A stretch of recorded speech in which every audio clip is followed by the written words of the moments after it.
Check out Monorail.com, America's affordable investment app, made for conservatives who want to keep their hard-earned money with companies that share their values. Download the Monorail app today. Join Monorail.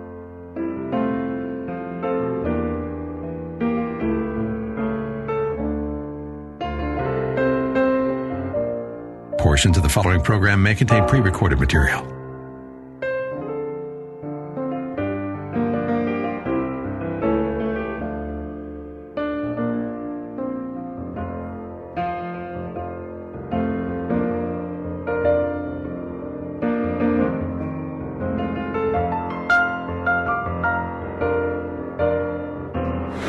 You are listening to the best of the Dennis Prager Show.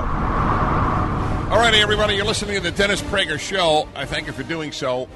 And while there is a lot in the news that I want to talk to you about, I want to talk first to Mitchell Zuckoff, who is a professor at Boston University, a professor of journalism, who has written a book about something that has always fascinated me, and I suspect I'm not alone. I suspect that 98.423% of you listening has heard of the idea of, or the nonsense of, or whatever you wish to call, or the evil of, a Ponzi scheme, where people pay in money, some get more money, but eventually a lot of people lose all their money. Well, it's actually named after somebody. There was a guy, Ponzi, and Charles Ponzi is the guy who developed this, and Mitchell Zuckoff of Boston University has written The True Story of a Financial Legend, Ponzi. This is Dennis Prager, and welcome to the program. Dennis, thank you. Hi, thank you. It is, as soon as I saw this book was written, I knew that I had to have you on. I don't know if there is anybody who has a financial anything named after him that is as famous or infamous as Ponzi. Even Capone didn't get, a submachine gun named after him. That's right. Yes. I mean, when you think, I cannot think of a parallel. This Ponzi fascinates. I guess I don't think he fascinates people. They don't even think of him. When, in fact, I didn't know it was named after a guy. So I assume that I'm in the majority in that way. We all heard of the scheme, absolutely, but we don't know the guy. It's funny. I think you were right when you said 98.423% had heard of Ponzi schemes. I think the other half of that equation is that 1.577 actually knew about Charles Ponzi. Oh, right. And you're one of them. Why did you write this book? For that very reason. You know, I was a journalist for a long time at the Boston Globe, and to tell stories that people didn't know has always been a passion of mine. And the fact that there was this Charles Ponzi. I was a banking reporter in Boston when banks were failing left and right, and someone said to me out of the blue, banks haven't failed like this since the days of Ponzi. And when I heard Ponzi, like in the scheme, and I said, yeah, he was a Boston guy. And it sent me down the path. You know what you just said, you like stories, what did you say, of the unknown, or what was the word you used? Stories that haven't been told. That's it. Do you know, I have found, doing this program, those are my favorite interviews. The stories that have not been told. I had an author on about the one gold coin that's a double eagle. The Eagle book, yes. Yes, I tell you, I sat at the microphone riveted for an hour. I could not believe and how much you learn about history, not just about that unknown item. Yes. And so I believe, and I'm going to let you believe me. I'm going to let you talk, but I just have to tell you and my listeners, I think the best way to learn history is through the micro. Not a history of America in the 1920s may be wonderful. But if you take one person in the 1920s, you may learn more. I couldn't agree more. And in fact, that is such an important way to look at this book, and I think in a lot of books like this, narrative histories, where Ponzi couldn't have existed at any other time. You have, World War I is over, Prohibition is in effect, the stock market's revving up, you've got immigration, people pouring into our shores. You've got, the U.S. population for the first time ever has become more city-fied, more urban than rural. Women have just gotten the right to vote. There's a tremendous amount of change going on, tremendous uncertainty, and that is all the backdrop. That you could write a book about each one of those items I just mentioned, but if you see it through the prism of Ponzi scheme and how this guy could possibly operate like this and rake in millions upon millions of dollars in such a short time, it all comes together. What year was it? 1920. And the war, let's put everything in context. The war is over in 19. Yep. War is just over. Now, People are expecting the post-war prosperity. So there is an optimism in the air. Precisely. All right. That's the mood of the country is optimistic, even though we've lost so many men. Yes. We've just fought a war. And economically, how is the country doing in 1920? The people are still waiting for the post-war bounce, the big pickup after the war that people had been expecting and people had been promised. And it wasn't quite coming yet. The stock market is just starting to rev up. It'll really be later in the 20s when the real craziness starts in the market. But, the optimism, though, is mixed with a lot of uncertainty. We've got the Red Scare going on. We've got a tremendous fear that with all these new immigrants are going to bring in new ideas, whether it's communism or whether it's socialism, fascism. And so while there's optimism and there's a lot of hopefulness and a lot of expectation, there's also uncertainty. And that is the perfect climate into which you can inject a scheme like this. Now, who is Charles Ponzi before the scheme? Charles Ponzi was an Italian immigrant. He was born to an aristocratic family in a town called Lugo, Italy, in 1882. He squandered his small inheritance when he was partying, when he should have been studying at the University of Rome. And his family said, go to America, make your fortune there. A bright young man like you, handsome, charming, dapper, a good dresser. He washes up on the shores of Boston in 1903. And how old? He's 21 years old. Mm-hmm. Spends the next 15 years searching for riches, bouncing up and down the East Coast, out to the Midwest a little bit, having amazing heroic adventures, including saving a woman's life by donating his own skin when she's burned in a horrible accident. A stranger or someone he knew? A stranger. Really? A woman who was working in a mining camp as a nurse where he was also working. And he was friendly with a doctor there, and the doctor was in Ponzi's tent one night talking about how terrible it was that Rose was likely to die, and in fact, Pearl was likely to die, Pearl Gossett, and Ponzi said, well, what's the problem? Well, I have no one who's willing to donate skin to save her. She was horribly burned in this kerosene explosion. And Ponzi said, take all you need.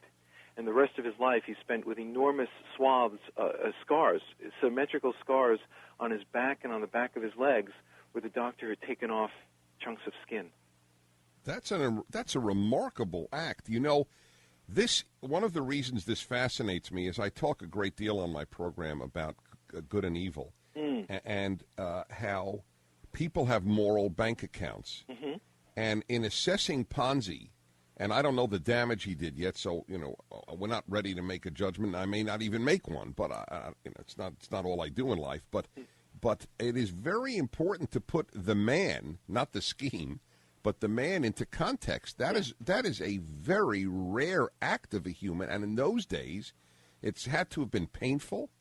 I mean, I'm sure it's painful today, but it must have been particularly painful then. Absolutely. He scarred his body. He suffered from pleurisy after it nearly killed him. He was laid up in bed for weeks and weeks after that. Did it save the woman? It saved her life. How did she feel toward him? Enormously grateful. She knew that she would not be alive were it not for him. And the townspeople were, gathered around and nominated him for a heroism award. Wow. And so when you hear the name Ponzi, or you hear a Ponzi scheme, it's immediately when you talk about good and evil, people have a one-dimensional sense of it. Oh, this is a schemer. This is a bad guy. Sometimes, as you said, it's much more complex, and that makes it more interesting to me, that he wasn't pure evil. He was a dreamer. Yes, he was a schemer, but he had this complexity and this moral complexity that really showed up in the incident with Pearl Gossett. All right. So, that is a very powerful story. Now, what is he doing for a living prior to the scheme? You name it. He's working as a road drummer, which is, working on road crews. He's working as a waiter. He's working in a mining camp as a male nurse. He's just sort of keeping body and soul together. Well, then it sounds to me like he's not doing much better here than had he stayed with his aristocratic family back in Italy. Exactly. In fact, he probably could have gotten himself a clerkship somewhere in an office in Italy, even just with 3 years of college education. But once he came here, he was so determined to live up to his mother's expectations. She had sent him here. His father had died when he was young, and she had such tremendous confidence in him. She spent his youth, in his words, building castles in the air about what a glorious future I would have. But once he went to America, he felt as though he could not go back to Italy in shame. And you never want to disappoint your mom. That's right. It's just the way it is. True. All right, we'll be back. I am very interested if anybody listening has suffered from a Ponzi scheme or has been involved in any. 1-8-Prager-776, Mitchell Zuckoff. The book is Ponzi's Scheme, The True Story of a Financial Legend. You're listening to the Dennis Prager Show, 1-8-Prager-776.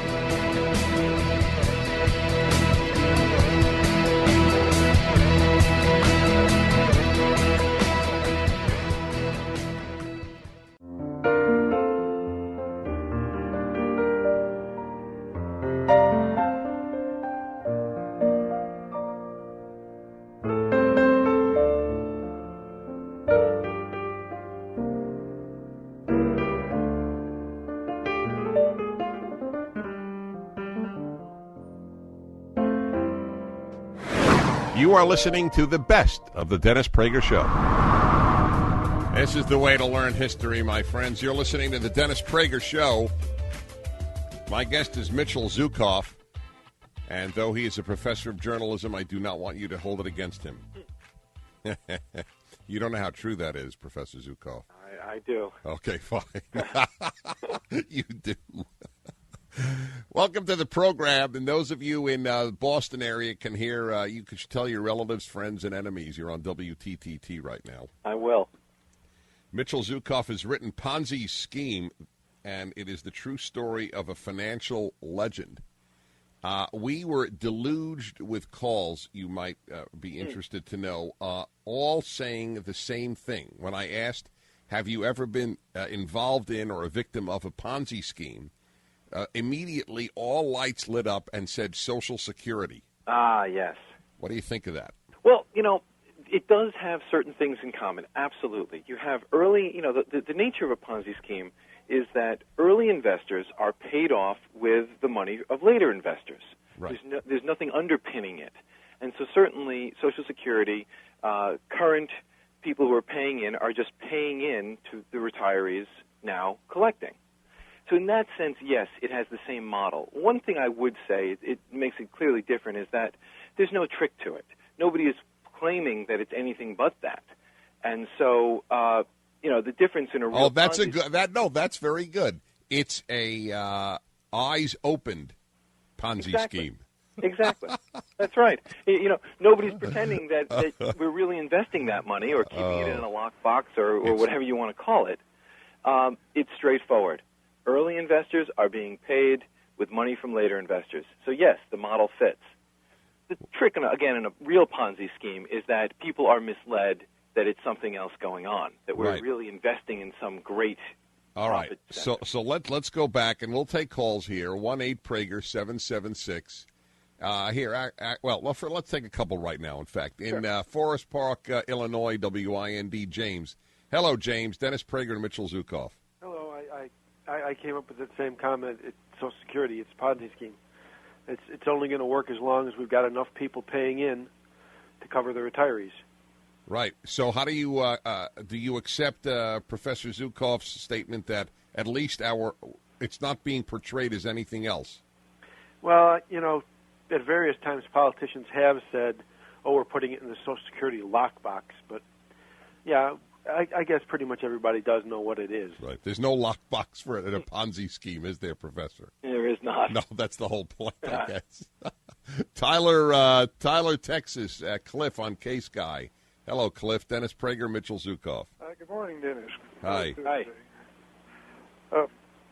I guess you want some background on the scheme that I was taken in. Yeah, if you could do it quickly, sure. Yes, it was a company called Mobile Billboards, And they was structured so that an investor purchased a billboard frame from them and simultaneously would enter into a leaseback agreement with Outdoor Media Company, which is part of the lawsuit. And they would receive a lease payment equivalent to about 13% annually. So what was going on then, they would sell these, and they sold about $60.5 million of these systems before they were shut down by the Securities Exchange Commission. So because all the money they would rake in was from the next buyer. Right.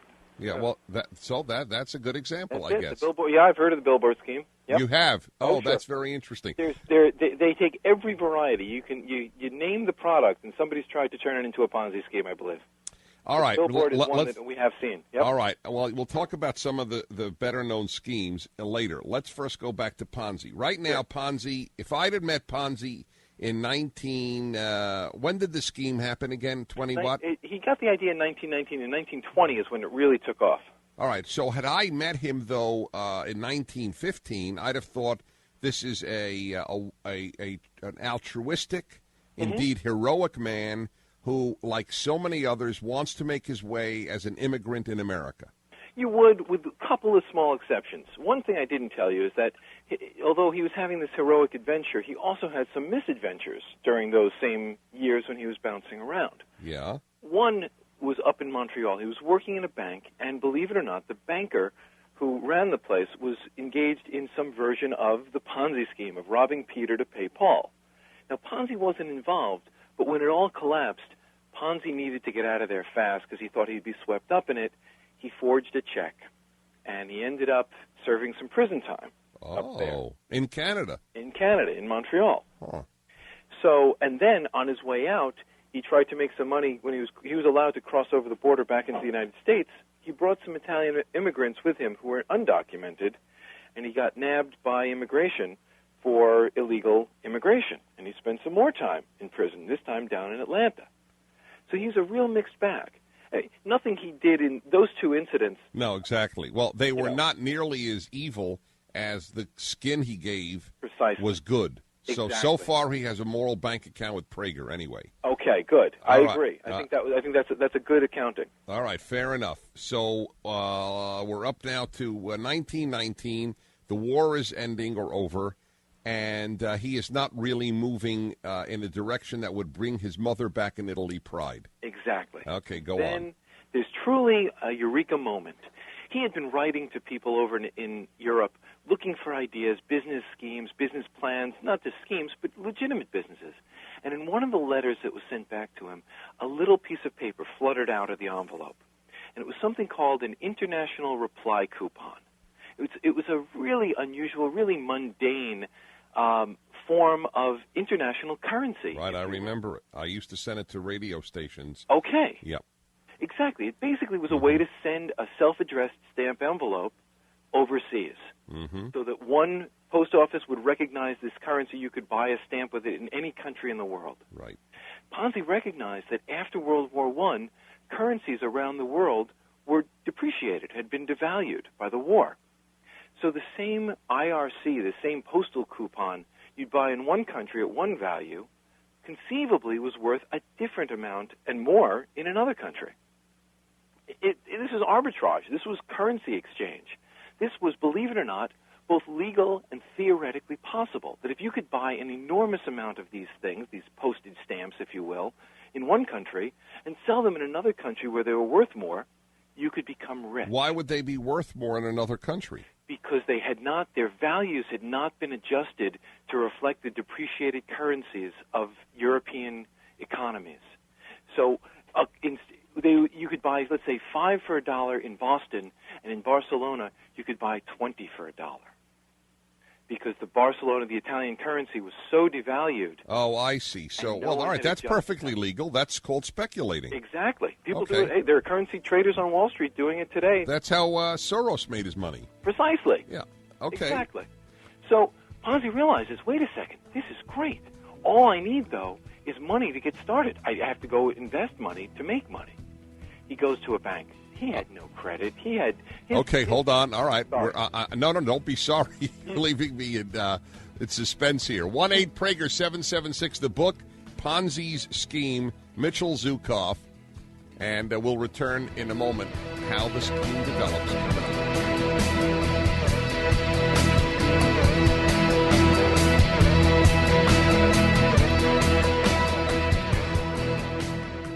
MyPillow is excited to bring you their biggest bedding sale ever, and just in time for Christmas.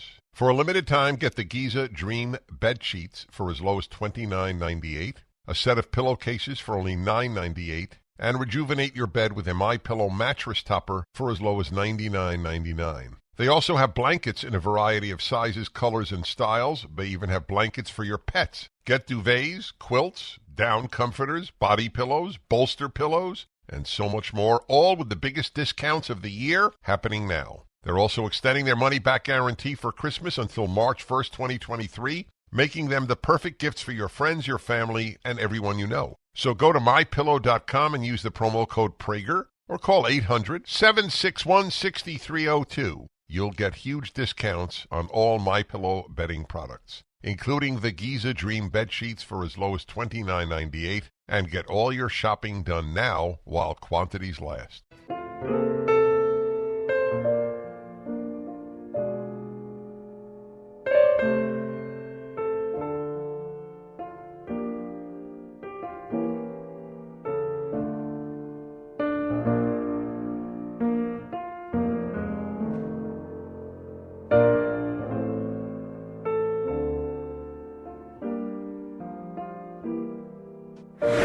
You are listening to the best of the Dennis Prager Show. Dennis Prager here.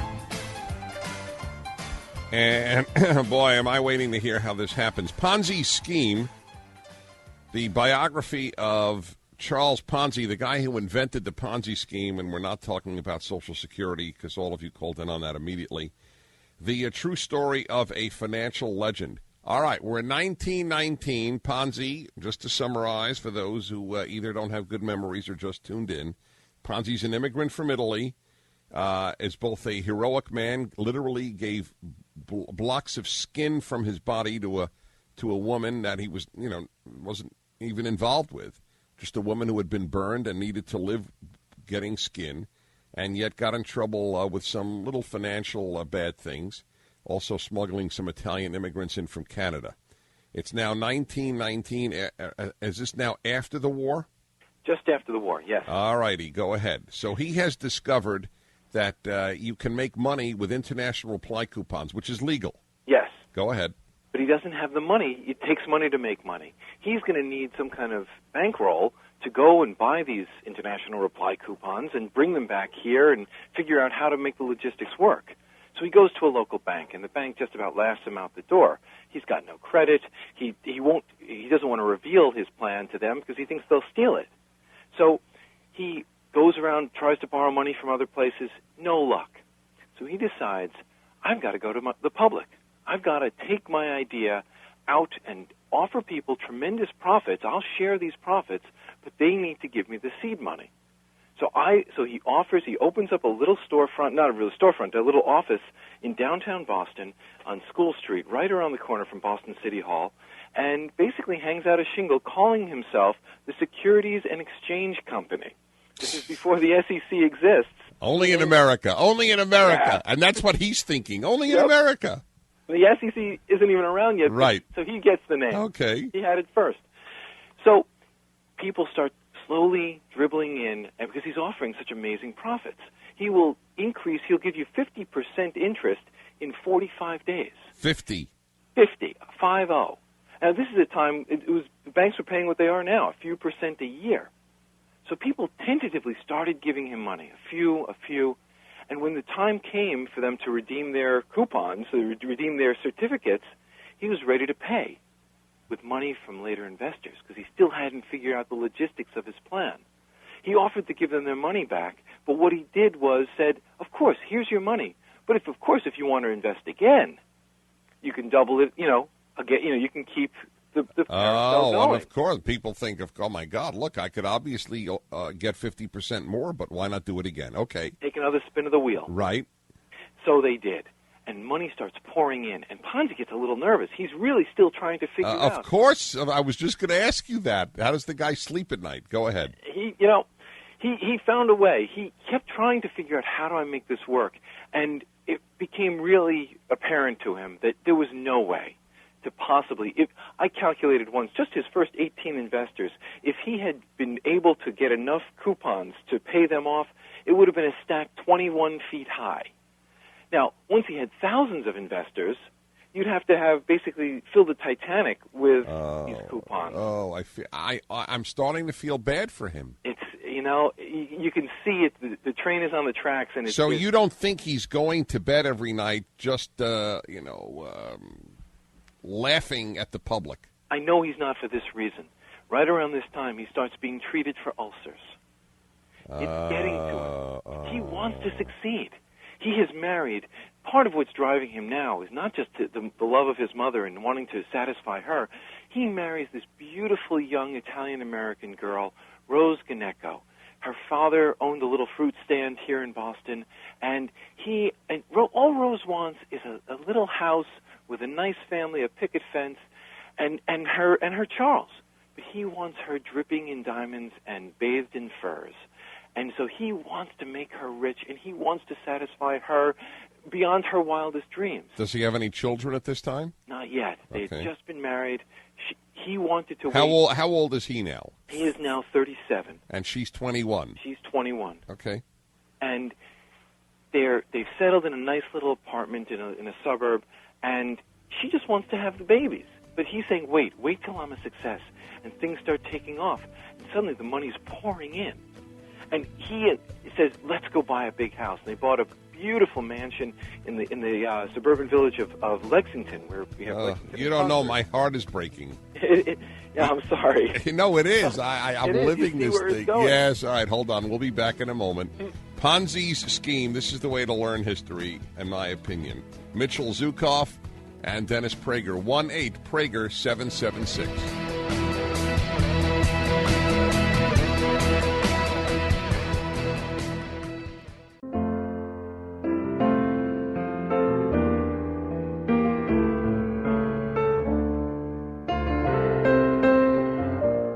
Portions of the following program may contain pre-recorded material.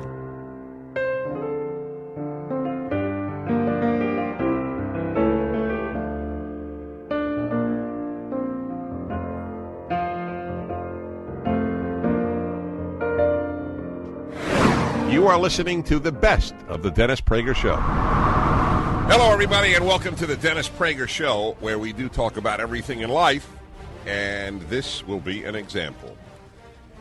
Are we in the dog days of summer? I know I ask this every year. I don't know, is Sirius out there? It's the constellation that makes us. Sirius is a dog, and you all explain it to me every year. But in these days of summer, I like to explore things that perhaps during more intensely news-intense times, to be redundant, we can't get to. So here's a perfect example. Welcome to the program once more.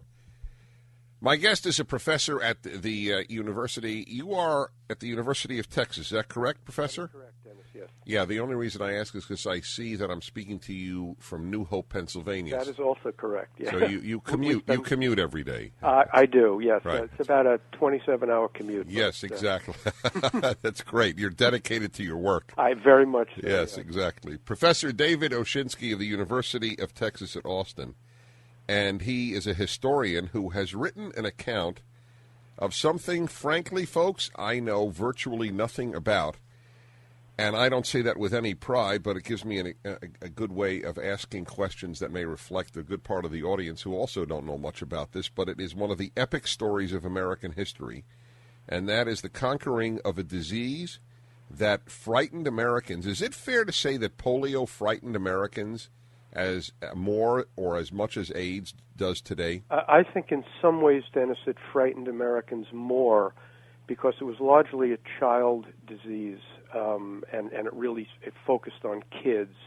And the other thing about polio that was different was that there was no prevention and no cure. It didn't matter what steps a parent took to try to protect the child. There was no guarantee the kid wouldn't get it. That's right. What a good point. You see, AIDS is behaviorally induced. That is right. But polio was a lottery. Polio was a complete lottery to the point where parents were absolutely panicked. They wouldn't put their kids into swimming pools. It would come like a plague every summer.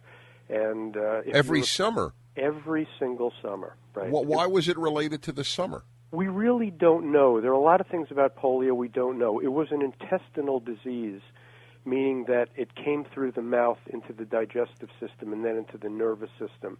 And the belief was that the higher the temperatures, the more likely this intestinal disease was to explode. So you would have tremendous outbreaks in June, July, August, and then they would fade, and for the rest of the year there'd be no polio, and then the plague would descend again the next summer. Wow.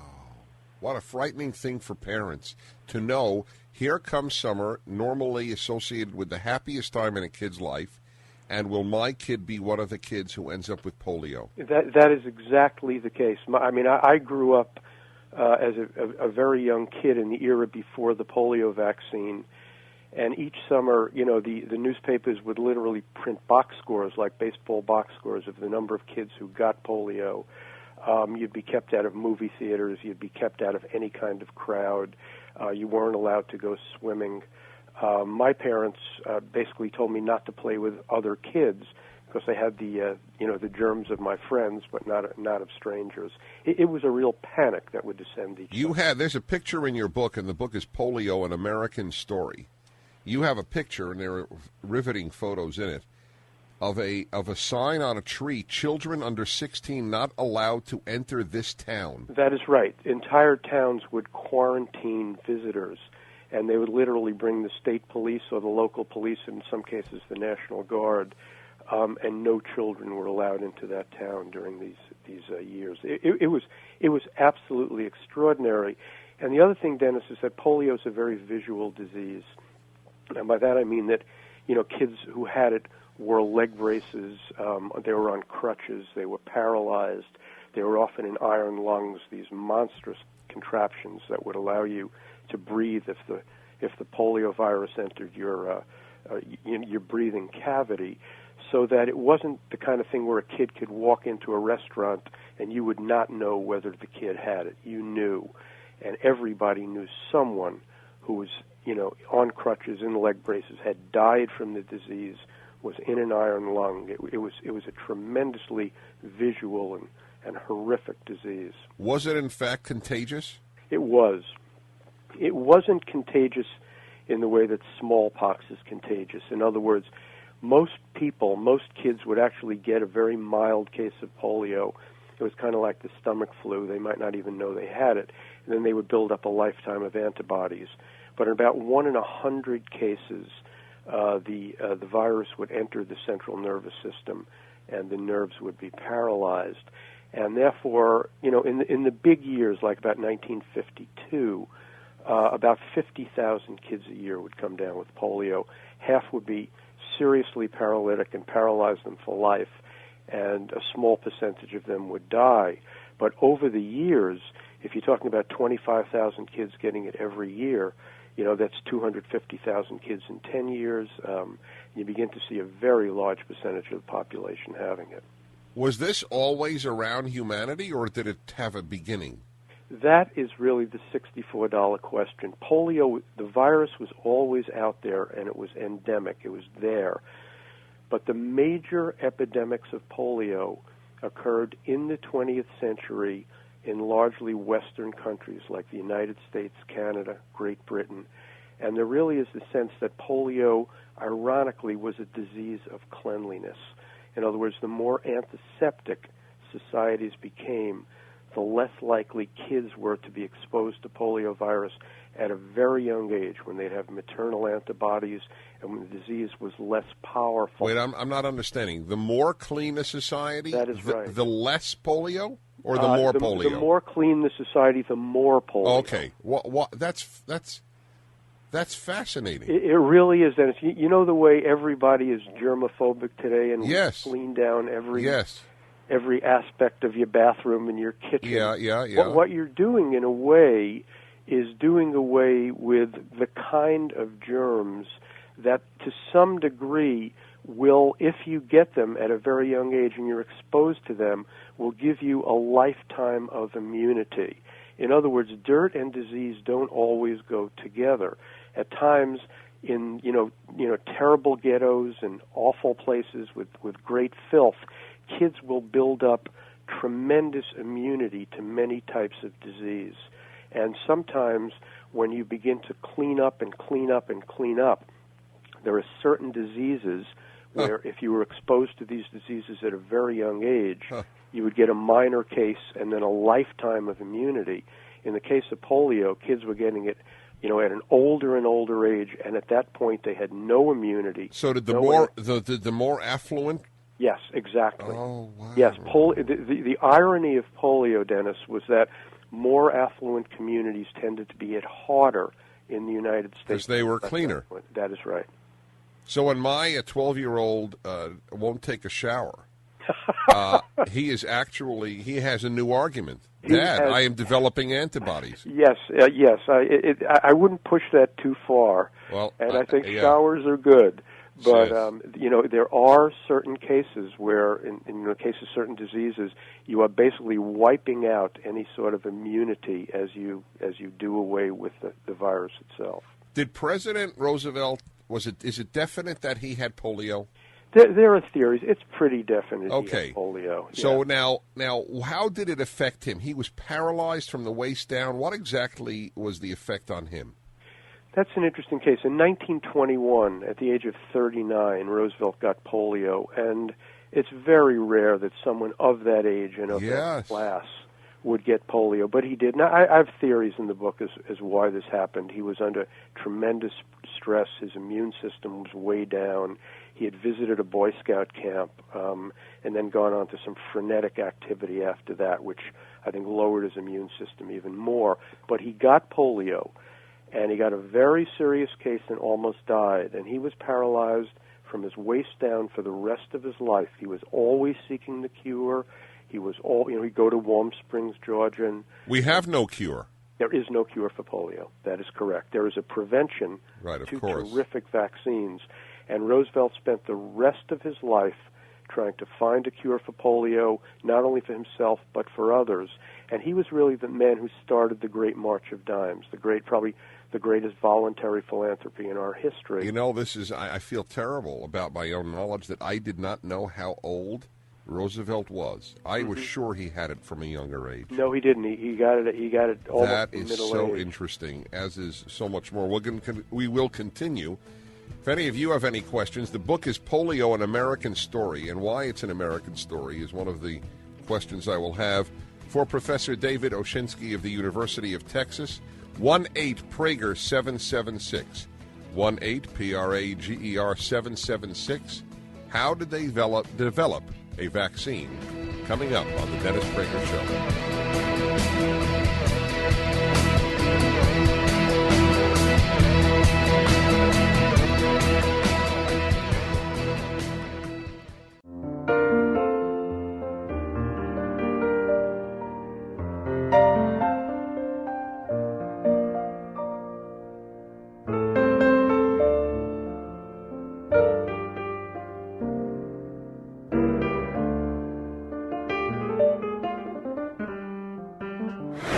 You are listening to the best of the Dennis Prager Show. An absolutely riveting story.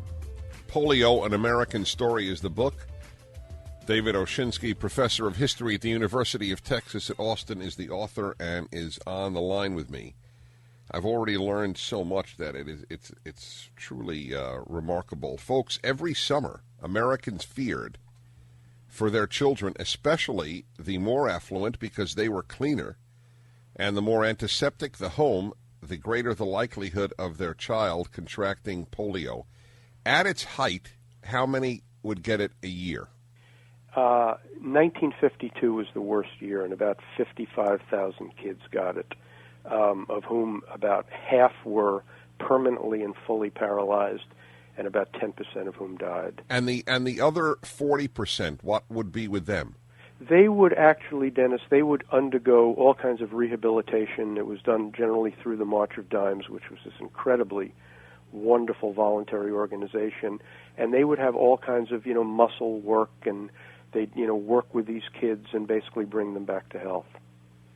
But there was no rhyme or reason why Kid A would be paralyzed and Kid B would be nursed back to health. That is absolutely true. There were all kinds of theories.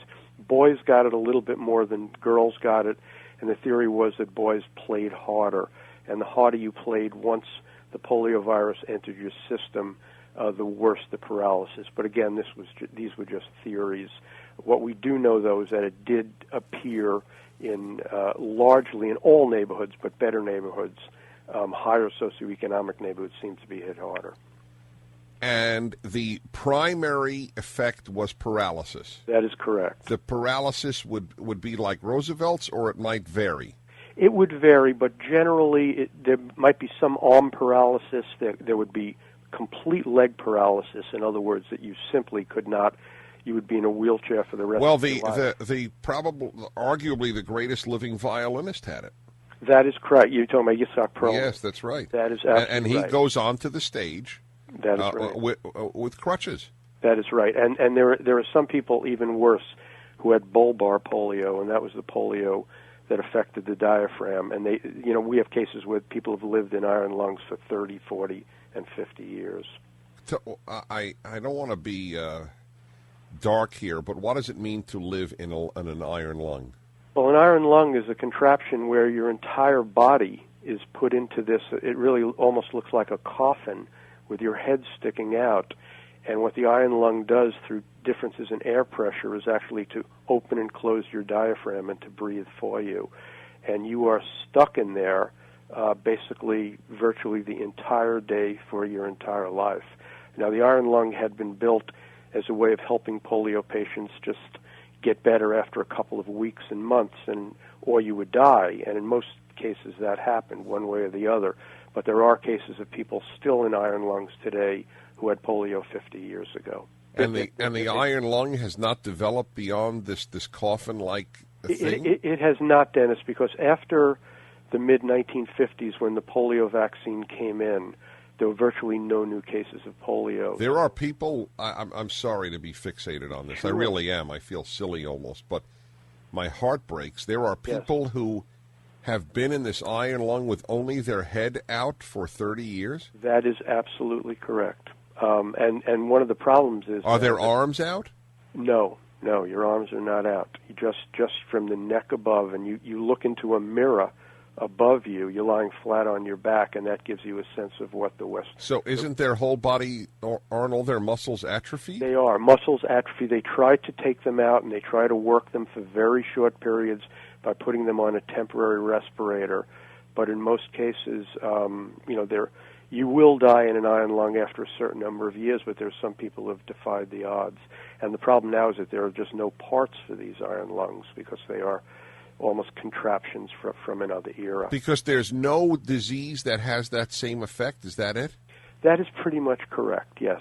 Yes, that is that. I mean, iron lungs are used if you're asphyxiated, if you're in some sort of place where you've been denied oxygen for a while. Okay, I understand. Now, let me ask you: were other countries as affected as the United States? No. The United States was the most affected. Israel was affected to some degree. Western Europe, Canada, Scandinavia, but the United States was the main. Why? It was the cleanest? That appears to be correct, yes. How ironic. Yeah. And the United States, Dennis, was the place where virtually all of the research took place and all of the money was raised. So that's why I call it an American story. The most extraordinary thing about this story is that the government played no role in this. This was all done through voluntary contributions and through scientists who were hired and given grants by the National Foundation, or known as the March of Dimes. By the National Foundation known as the March of Dimes? Yes, it was the National Foundation for Infantile Paralysis, but everyone knew it. Okay, and that was private? It was completely private. Right, so wait, you're a professor at a distinguished American university, right, and you are denying that the government played a role in something good? I am fully denying it. And, although wow. I am just saying, it was a different This is a moment. era. This is a moment to celebrate. Go ahead. I couldn't agree with you. It was a different era at that time, and there were no red states and blue states, and it became a national crusade in which everyone would give a dime or a quarter or something, or march for polio. Everything we know today about how charities are run with poster children and mothers' marches against polio began with the March of Dimes, and they raised hundreds of millions of dollars to help polio patients, but also to fund the research that would bring us the vaccine that essentially... Well, and of course, that's a major part of your book, and that's what I want to get to now. Let me just, for the sake of speed, I'll just summarize some of the calls. Lee wants to know, he said, I was told I had a mild case of polio. Is there such a thing as post-polio? There is. There is. Post-polio syndrome does appear to affect about 30 to 40% of people who had polio in the 1950s. And it doesn't mean that the virus has come back. What it does mean, or appears to mean, is that the muscles and nerve endings that compensated for those who were killed by the polio virus have now essentially worn out. And people are now getting the same symptoms 30, 40 years later. And it's absolutely tragic. It's almost like getting polio again. Lynn said about hearing a theory that ice cream compromised the body, made you more susceptible to polio. Did you ever hear about that? Yes, I did, and it's one of these urban legend old wives' tales. I heard it was only true about vanilla. Yeah, exactly. I just want to say. And butter pecan. And butter, absolutely. Right, yeah. Pam wants to know if there's a blood test to determine if you have polio. Well, there really, you could find polio virus in your blood if you did, but it's not a blood test. All you have to do basically is vaccinate. All right. That's the key. Vaccinate. When we come back, we will find out about the men and one woman who was not celebrated, and the vaccine for polio. In Polio, An American Story, David Oshinksy, the author, and my guest. The phone number 1-8-PRAGER-776, an American disease, essentially, and an American cure, or an American vaccine coming up.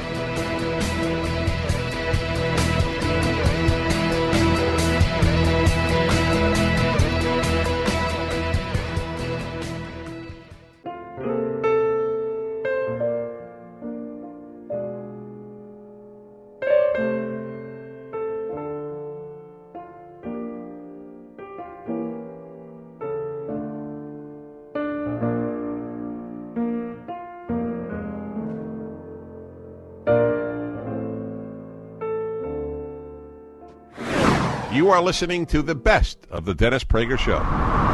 You're listening to the Dennis Prager Show. Utterly fascinating story of polio in the United States, how it was conquered, and that it afflicted, it still is so fascinating, it afflicted the wealthier because they were cleaner, and somehow undermines a little bit the cleanliness is next to godliness, because cleanliness was next to polio in this case.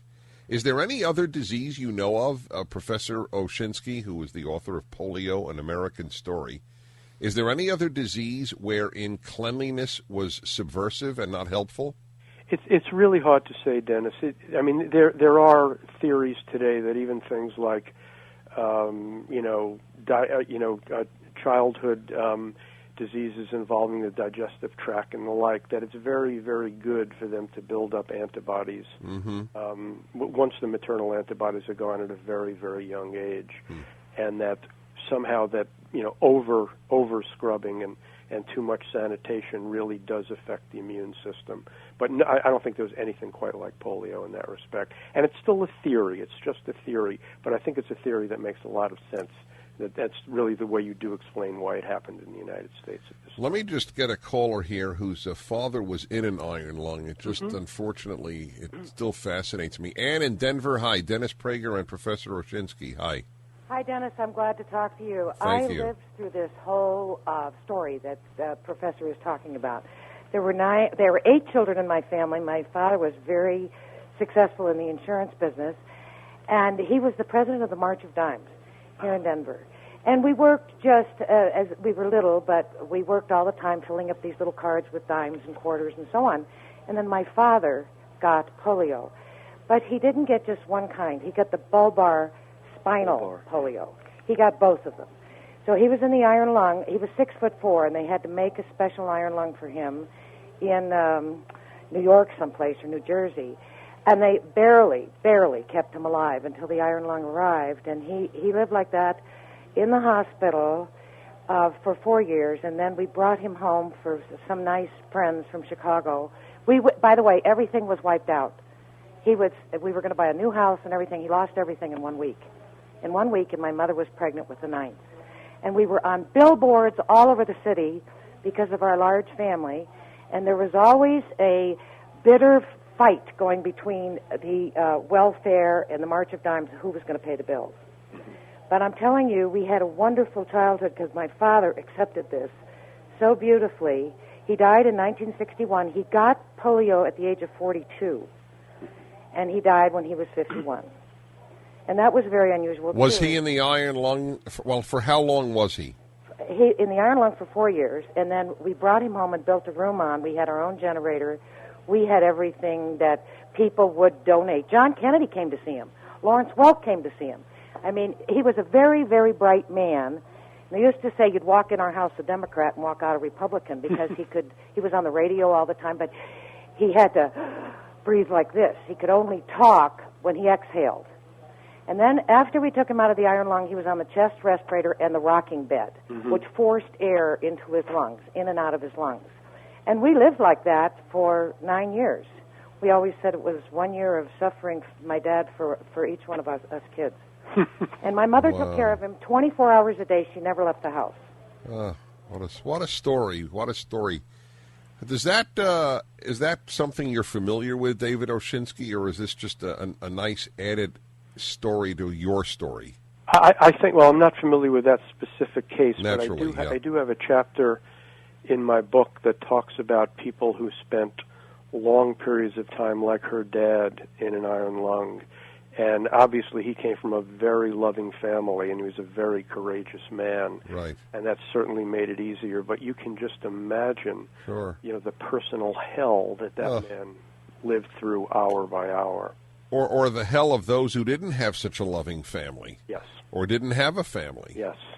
Exactly. It's painful to think about. All right, let's get to the, because the hour goes fast, let's go to the issue of vaccines. So did the country realize pretty early on, did the medical establishment realize this is not something we're going to find a cure for, we better put our efforts in a vaccine? Yes, the March of Dimes was extraordinary in sort of funneling money into medical research, and they realized immediately it had to be a vaccine. And what was extraordinary, Dennis, is that they really didn't care whether the person was Jewish or Gentile, male or female. They wanted the best, most focused researchers.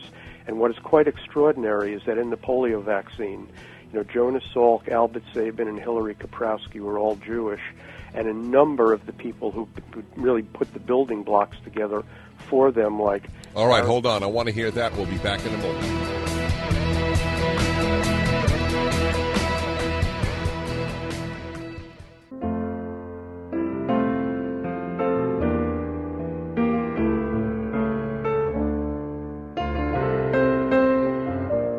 Portions of the following program may contain pre-recorded material. You are listening to the best of the Dennis Prager Show. Welcome to the Dennis Prager Show, where we do talk about everything in life, and here is an example.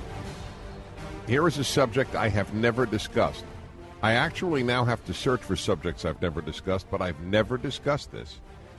And that is, which is particularly odd since it is rather central to my endeavor with you, it's the human voice, without which I would not have a radio show, obviously. And I don't know why it has been so neglected, not only on my show, obviously, but it's been neglected as a source of study, as an object of study by many authors. And finally, we do have a book on that very subject. It's titled The Human Voice: How This Extraordinary Instrument Reveals Essential Clues About Who We Are and it is written by Ann Karpf, and the P is not pronounced, correct? Well, the P actually is pronounced, but I answer to almost anything, so no, I want to do the correct thing. So it's Karpf? It's Karpf, yes. All right, Ann Karpf, good. I don't like silent letters, so I'm happy that you told me that. Ann Karpf is a sociologist and columnist for The Guardian, and she's speaking to us from London. And I thank you for your time, and I thank you for your book. And there are claims made here that I find fascinating. Let me begin with, through voice, our size, height, weight, physique, sex, age, and even occupation can be detected? I know, it does seem quite far-fetched, doesn't it, particularly the occupation thing. But in fact, that was discovered quite a long time ago, in the 1940s. Curiously enough, through the medium of radio. There was a famous study done in which radio listeners were asked to guess the occupation of various people they heard speaking over the radio, and they ranged from teachers to vicars to all kinds of different occupations, and the accuracy rate was very high. I mean, obviously things like age and height are more obvious. Because wait, how is height? Have you ever seen me? No, I haven't. Okay, so you're going to ask me to guess all kinds of things about you from your voice. You can? No. That it's a great experiment, and I am curious. Do you have a sense of my height? Do I have a sense of your height? No, I don't. But then perhaps I'm, it's not that all individuals can always tell people's height from every voice. I might be rather bad at detecting height in the voice. Right. In any event, you're saying that somebody trained could, but no, not even trained. But if you take a large group of people and you make them listen to a large number of voices in certain studies, this is what's emerged. I mean, obviously, if you think about it, the voice is produced by a body, by cavities in bodies, by the whole vocal apparatus, and obviously that's going to differ. The vocal folds are going to differ. The resonators, everything is going to differ depending on somebody's size. So it's not surprising that you can actually hear some of that. I mean, obviously, the more you attune to it, the more you hear. Age is a fairly obvious one. Yes, that's right. Sex is a fairly obvious one. Yep. I think another one that comes up is sexual orientation. Now I think that generally refers to people who sound either very macho or very camp. I think on the whole, you can't always hear that. But the studies are quite convincing, both on occupation and on sexual orientation. So well, I picked the one claim that I was dubious about, because one of the most common reactions I get from people when they meet me after hearing me for years is that they were very surprised at my height, which is rather tall, and they didn't expect it. So it jolted me that one could in fact infer height from that. Everything else made perfect sense, but I did want to challenge on that one. I'm surprised that you said that, because I don't think you've got a tall voice, as it were. You don't, to me, sound like a terribly tall person. But, right, but I am. That's the point. I'm in American terms, I'm 6'4". Oh wow, you are tall. Well, that's my point. That in my case, I have found. In fact, people often say to me, "You have a short voice," and I don't even understand that. They hear you first of all when you're sitting down. I mean, I don't. That's true. You walk around your studio. No, that's correct. I do. I am sitting. Walking. Yes. But also, you're a professional broadcaster, so your voice is a little bit different from, the common or garden everyday voice. You're trained to use your voice. You use it in a way that is slightly different from most ordinary people. That's the only explanation I can think of. But let me ponder that. I might come back to you with another explanation on that. Okay, that's fine. But I'll tell you one thing that fascinated me was that watching, or just listening, I should say, to the voice, not even the words of a doctor, you can predict much more accurately which doctors will be sued for malpractice. Yeah, I think that is a fascinating one. That was one particular study that found that. They took, and not just listening to kind of large stretches, they took 40-second segments of doctor-patient consultations between surgeons and patients, and they scrambled the words, so the words, you couldn't hear the words, you could only hear the tone of voice. And the accuracy rate of listeners they could tell pretty accurately who had been most sued for malpractice.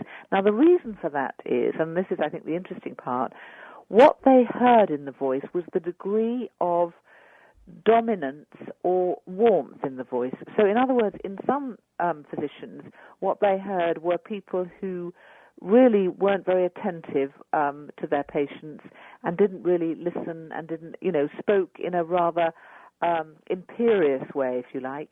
And in other ones, they heard a gentleness, a softness, a desire to communicate.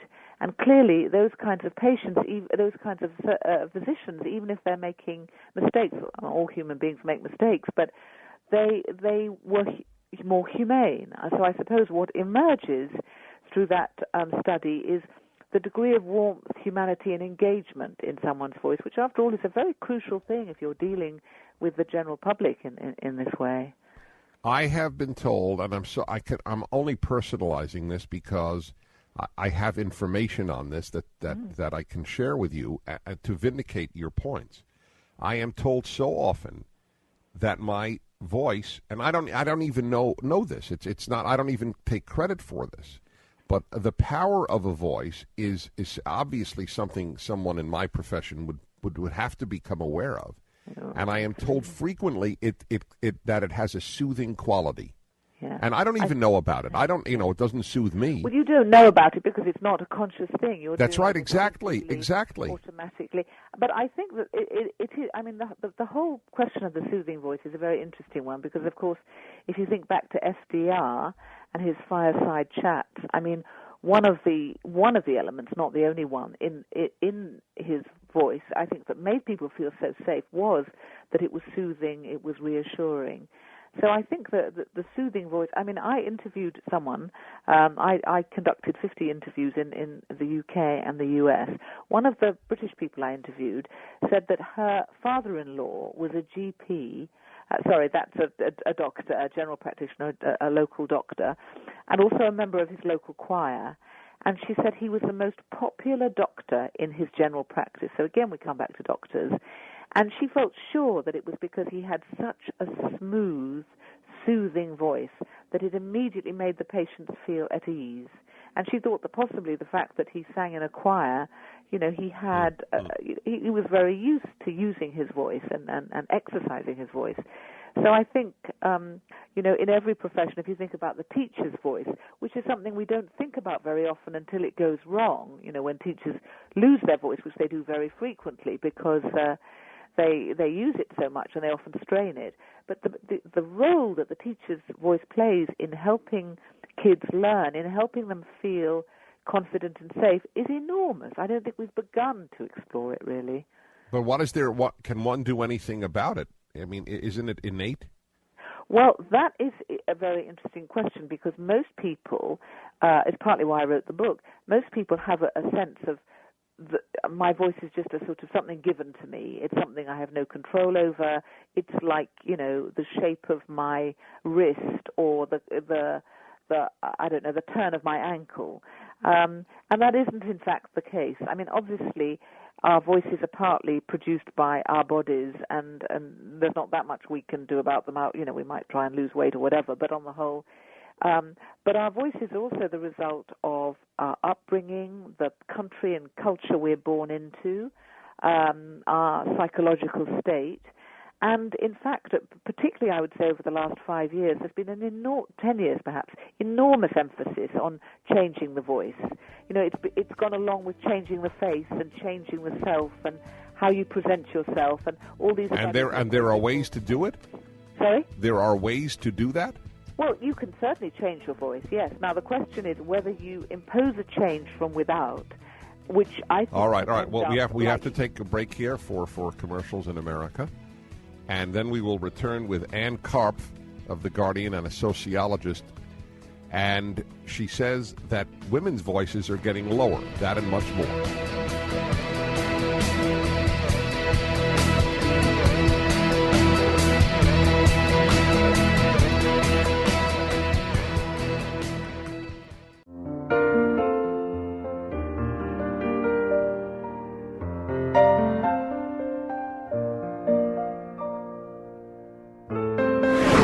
You are listening to the best of the Dennis Prager Show.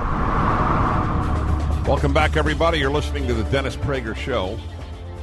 I'm very self-conscious right now because the subject is the human voice. And after all, that is pretty much all you get of me for hours a day. And so I'm very conscious now of this vehicle. The book is titled The Human Voice. It is by a British sociologist and columnist for The Guardian, Ann Karpf. So you know how to spell it now since none of the letters are silent. And Ann Karpf, we were talking about the ability of people now to change voices as they would, for example, get some sort of cosmetic surgery. Yes, a sort of like a vocal makeover. Yeah, how is that done? Well, it's done. I mean, it can actually be done surgically. There is such a thing as a voice lift, which is the surgical procedure of the vocal folds. But of course, that is pretty extreme. I mean, most people would just go to a speech and language therapist or a voice coach and actually have some classes and change their breathing and how they articulate, how they project. Although, I mean, the point is that none of us just have one single voice. We all have a whole range of voices. The performance artist Laurie Anderson once said she thought we had 50 voices. And if you hear somebody you know on the phone, you can pretty much tell who they're talking to if you know that person intimately. You could tell that they're on the phone and not talking to someone in the room. Absolutely. And then you can often tell who they're speaking to just by the kind of voice they use. You can tell if they're talking to a colleague or a relative or a lover or a child by the tone of voice and the way they speak. Or a woman with her mother. That's an entirely different with voice. Her mother, particularly me with mine. Yeah, there you go. So we don't have just one voice. We have a variety of voices.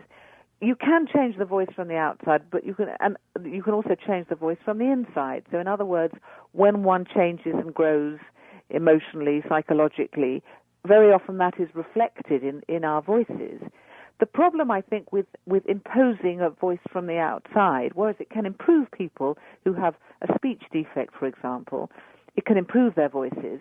If somebody's trying to give you another person's voice, as it were, you can sound like a kind of ventriloquist dummy. It can sound a very artificial thing. And I give you the terrible example of Margaret Thatcher, the former British Prime Minister, who suffered from the problems that a lot of women politicians suffer from, namely that they were not taken seriously, they weren't considered authoritative, and they were considered that they had sort of high-pitched, screechy voices.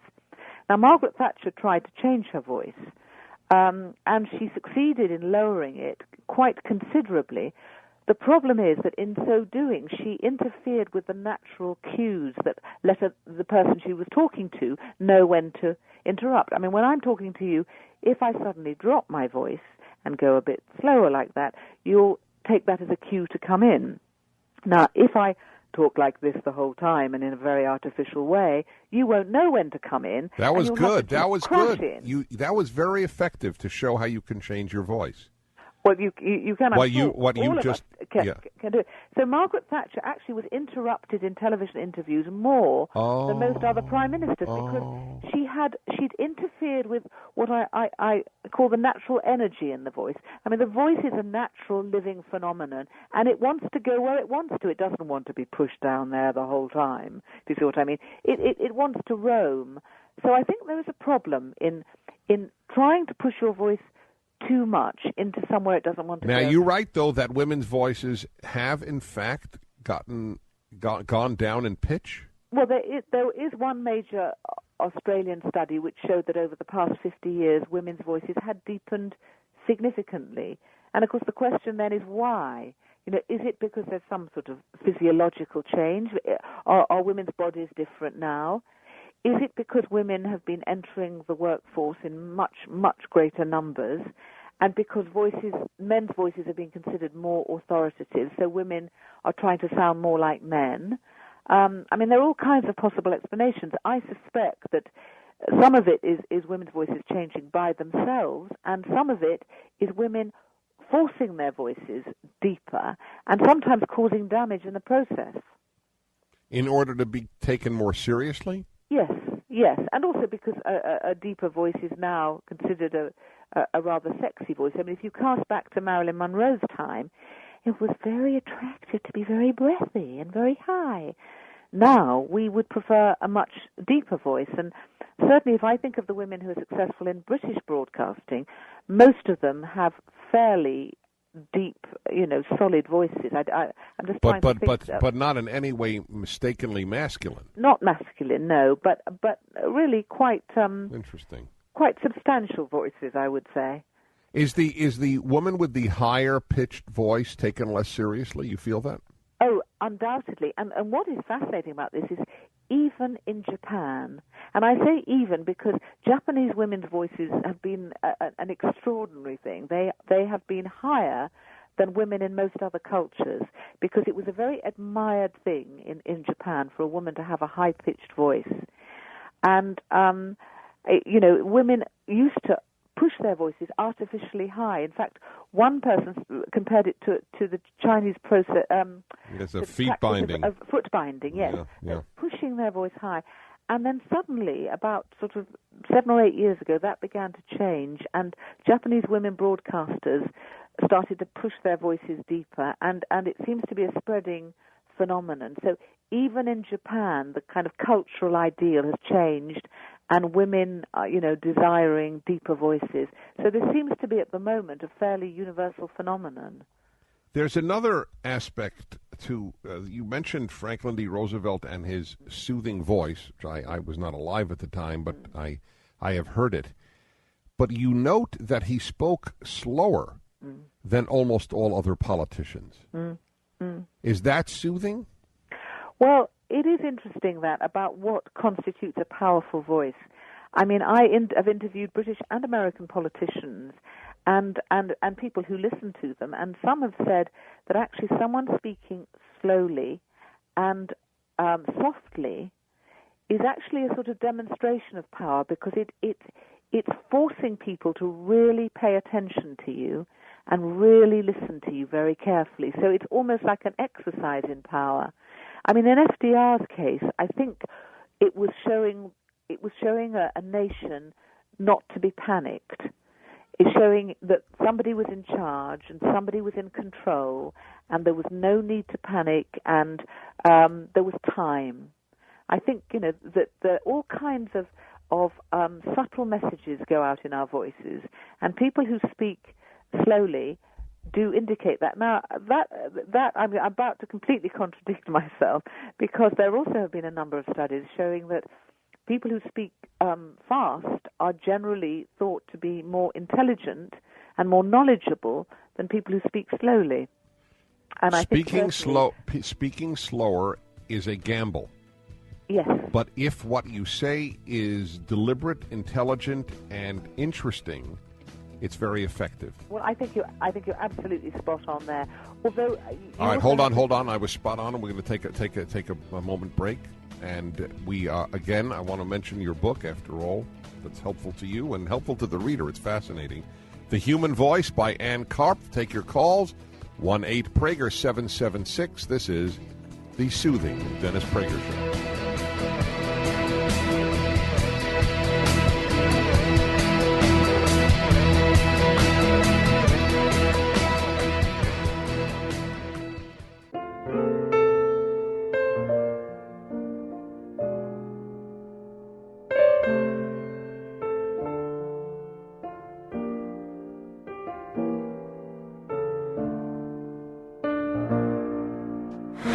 You are listening to the best of the Dennis Prager Show.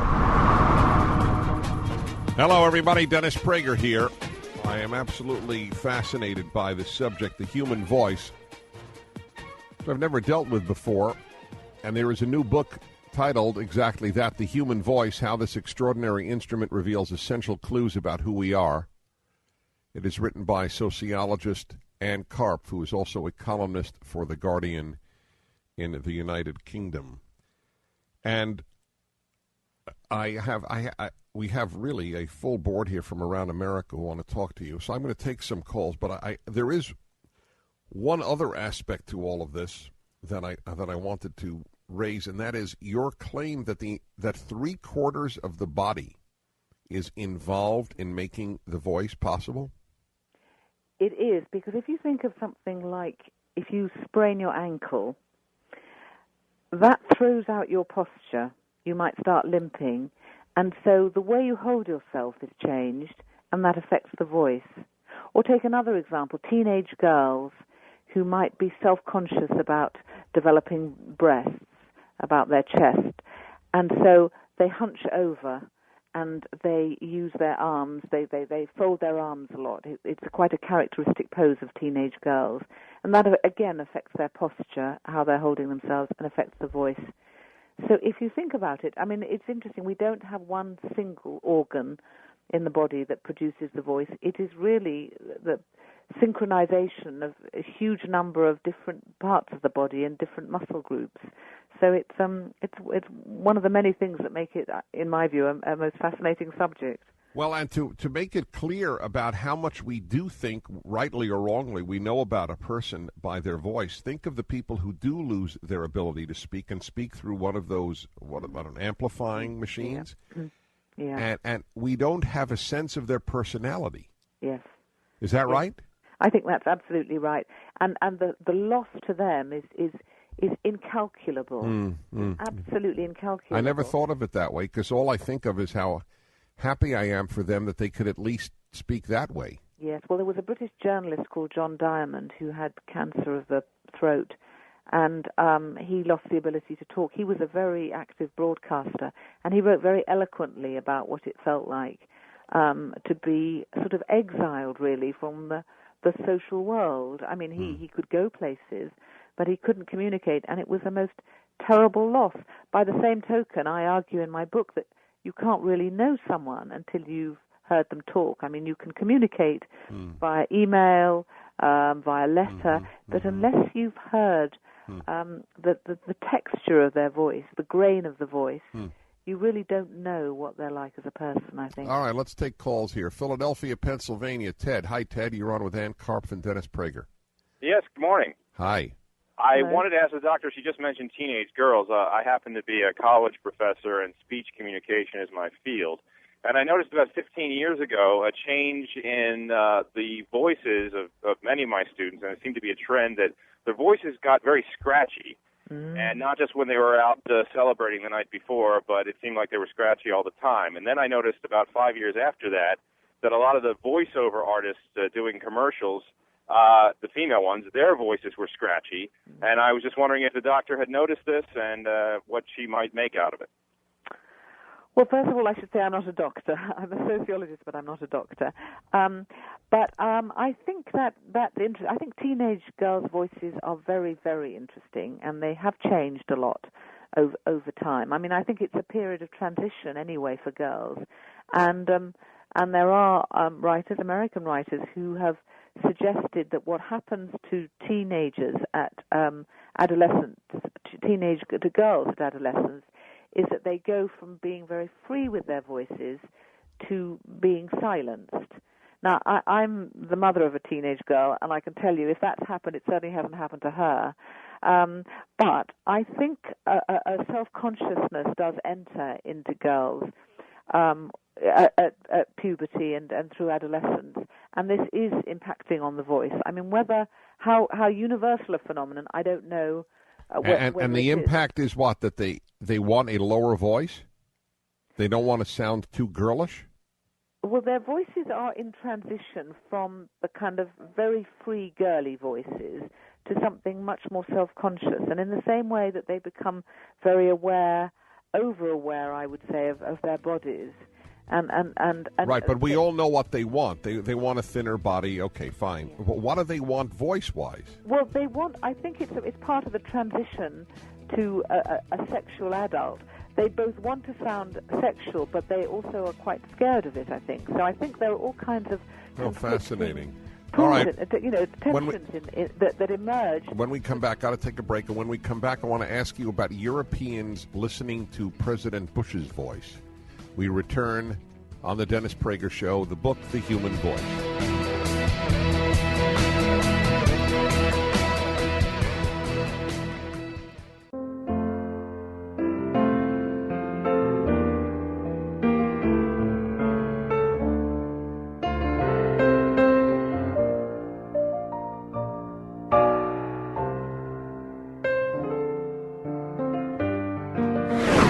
You are listening to the best of the Dennis Prager Show. The power of the human voice. It's something we don't reflect on much. I sure should, since it's the essence of the way I make a living. And yet I haven't until really speaking to Ann Karpf, Karpf, whose book is The Human Voice, How This Extraordinary Instrument Reveals Essential Clues About Who We Are, is the subtitle. She's in London, where she is a sociologist and columnist for The Guardian. Do you have any reactions or thoughts to European reactions to the voice of President George W. Bush? Well, that's an interesting one. I mean, if you think about American presidents in general, the late Arthur Miller said that to be successful as a politician nowadays, you had to be an actor. And, of course, one of the most successful American presidents was an actor, Ronald Reagan, who had a very effective, skillful use of the voice. He really knew how to use his voice to connect with the public. And Bill Clinton is another American president who I think was very effective in his use of voice, even though by all the strict medical criteria he shouldn't be, because his voice was often, frankly, quite damaged and very hoarse. And yet he knew he could use it to make a connection. Now, George Bush is a completely other kind of voice. I think he has what he does very successfully is he sounds like he's a kind of genial kind of guy, the kind of person you'd like to have round for a barbecue or go and have a beer with, which is a very important quality which neither Al Gore nor John Kerry had, and I think really told against them. But what I also hear in George Bush's voice is the number of times he pauses. I mean, he really hardly says more than half a sentence at a time without pausing quite a long time. And sometimes it sounds as if he's trying to ward off the panic. Ward off the panic? Well, it sounds like a person who is not. I mean, it's not. He hasn't got a Roosevelt kind of voice. You know what I think it is? I'd like you to react to this, or at least just consider it, because I have been with him a number of times privately. Yes. And he is very different in his speaking privately than he is publicly. And I believe that he has a deep fear, and he may not even know this, and I may be totally wrong, but this is my belief. He has a deep fear, may not be the right word, but concern at least, with the press taking one sentence or one word and using it to attack him. Well, I think you're absolutely right. I'm certain you're right. I mean, also all that fun about Bushisms and all of that. I mean, when I talked about panic, what I was getting at was some kind of fear that, you know, he's quite anxious. He says a group of words at a go, and then he pauses. I mean, this is not somebody who is really relaxed and comfortable broadcasting or in public speaking in the way that Reagan and Clinton both clearly were. Mm-hmm. I mean, they thrived on it. You could tell, and right. You heard that in the voice. Yep. And I don't think George W. Bush is in that category. All right, some calls here. Los Angeles, California. James. Hello, James. You're on with Ann Karpf and Dennis Prager. Yes, Dennis, a long-time listener, Back to Religion on the line, first-time caller. I'm so honored to be on the line with you. Thank you, sir. And thank you for this topic. I'm a voice actor. I make my living with my voice. And the main thing I do with it is I do other people. I'm usually impersonating other actors, or I do a lot of cartoons, and I'm the voice of Fred Flintstone, which, by the way, I draw from you. I mean this as a compliment. You have a very similar tone to the actor Alan Reed, who performed as Fred Flintstone originally. I don't know if anybody's ever told you that. No, nobody has. I'm gonna pay attention now. Yeah. But, can you do a little voice acting for us? Well, sure. Fred Flintstone is Bonnie, Wilma, yabba dabba do. You know, it's that was good. The thing is I'm 5'4" and about 115 pounds, and when I walk into the room to do a Fred Flintstone job, they're like, "This isn't the right guy." Because my natural voice is higher, and you know it's more like the crackly voice that other people have talked about on the show. So I'm wondering if there's been any study on that as to people that do what I do and what makes us up and what makes us different than in that ability. Thank you, I James. find that totally fascinating, and I'll tell you why. Because my sister is a British voiceover actress. She does exactly the same as you, and in fact, she's done it in the States as well. She, don't know if I'm allowed to say this on air, I think I am. She's been the voice of Whirlpool, and she can age from, I would say, 2 years old to 92 with her voice. I think it's the most fascinating thing, because this idea that we just have one voice. I mean, people like you and James and my sister are absolute proof that it's not the case. That people who are particularly sensitive can do hundreds of different voices. They can do gymnastics with their voice. They can turn themselves into someone else. I actually interviewed the leading British satirical impressionist, Rory Bremner. And I said, how do you do what you do? And he said, actually, people have tested me and my impersonations, and I sound very different. I actually sound very different from the people I am imitating. But because I take one dominant feature, and I exaggerate it, I sound like them, even though I'm not really at all like them. So it's a sort of, it's not an optical trick, it's a kind of vocal, oral trick that you do, because you've got incredible flexibility. And I think, we should all become a little bit more like you. All righty. Thank you, James. Bren in Dallas, Texas. Hi, Dennis Prager and Ann Karpf. Hello, are you calling for me? Yes, Bren. If you're Bren in Dallas? Yes, I am. I'm 41 years old, and I've always been self-conscious about my voice, which hasn't seemed to have changed since I was about 5 years old. And I've always thought that this has been a handicap to me, fearing that I was not being taken seriously. I am a teacher and lecturer at a university, and rather than being concerned about the content of my lessons on the first day, I anticipate the hurdle that I'm going to have to make to gain respect and control of the classes. That's fascinating. Absolutely fascinating. We're going to get a reaction when we come back. It was a great example, actually, of the power of voice that we just, I guess we just don't pay enough attention to. The book is The Human Voice. Final segment coming up. You are listening to The Dennis Prager Show.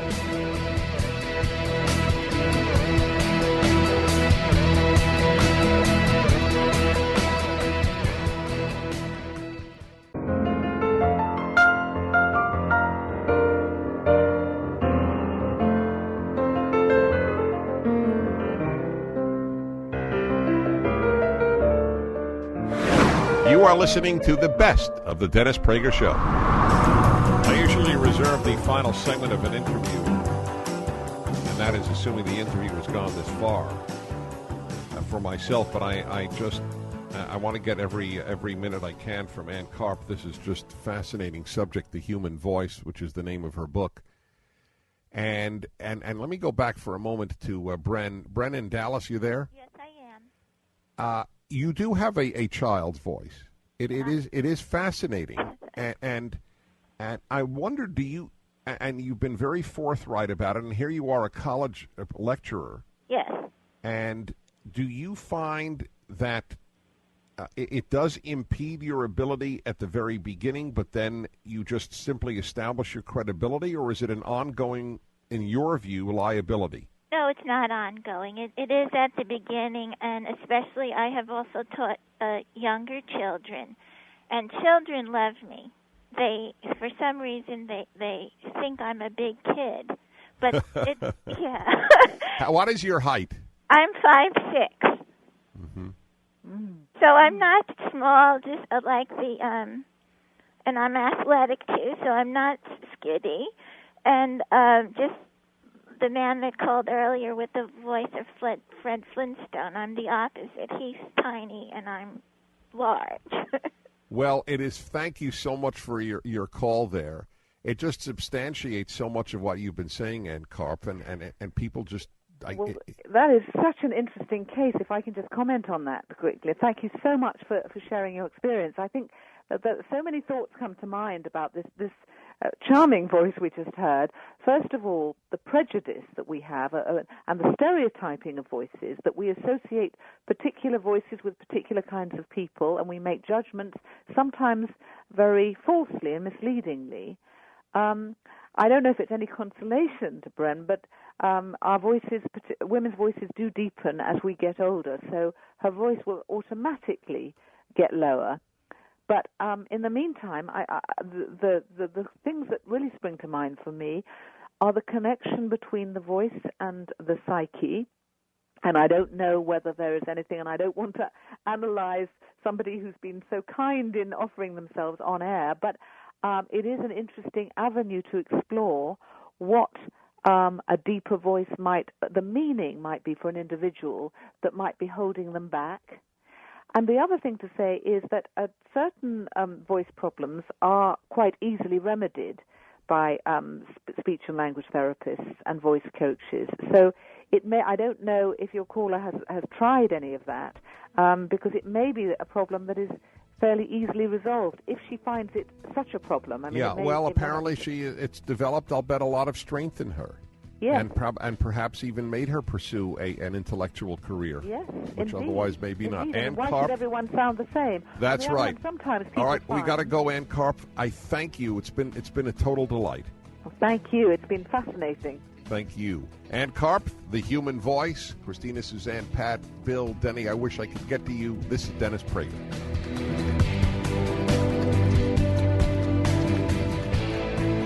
Dennis Prager here. Thanks for listening to the Daily Dennis Prager Podcast.